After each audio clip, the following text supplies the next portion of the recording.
Tokajské vinobranie a deň otvorených tokajských pivníc má v Južnom Zemplíne peknú tradíciu. Začína sa príchodom Tokajského parného expresu z Košíc, ktorý priváža niekoľko stoviek milovníkov dobrého vínka. Pochádzam z tejto oblasti a vyrastol som tu, ale v podstate sa mi páči práve tie zaujímavé, čo sa tu objavuje nové.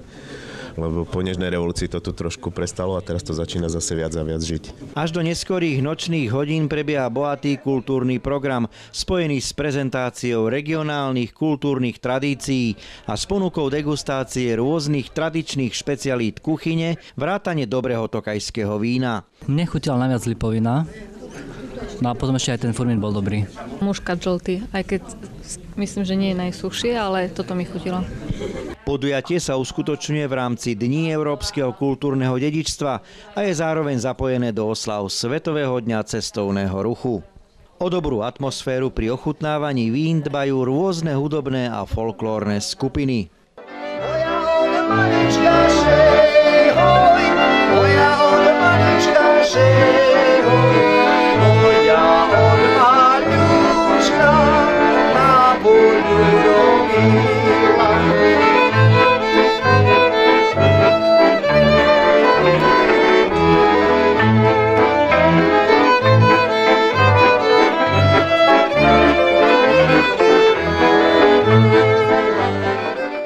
V rámci Dňa otvorených tokajských pivníc milovníci tokajského vína prestupujú v Čerhove do autobusov v rámci kivadlovej dopravy, ktoré v pravidelných intervaloch prevážajú návštevníkov po tokajských obciach Veľká Trňa, Malá Trňa, Viničky, kde výrobcovia tokajských vín prezentujú výsledky svojej práce v tokajských pivniciach vo forme vzácneho tokajského moku. Furmint bol najlepší, myslím, to bolo super. Do oslav Dňa otvorených tokajských pivníc sa aktívne zapája aj naša mladá spoločnosť. Podstatné je, že bude pomáhať znižovať podstatným spôsobom nezamestnanosť v tomto regióne. Že je to podnik, ktorý je veľmi prirodzene zasadený do tohto regiónu, pretože využíva prírodné danosti celého toho priestoru, o to je to jednoduchšie, o to je to krajšie.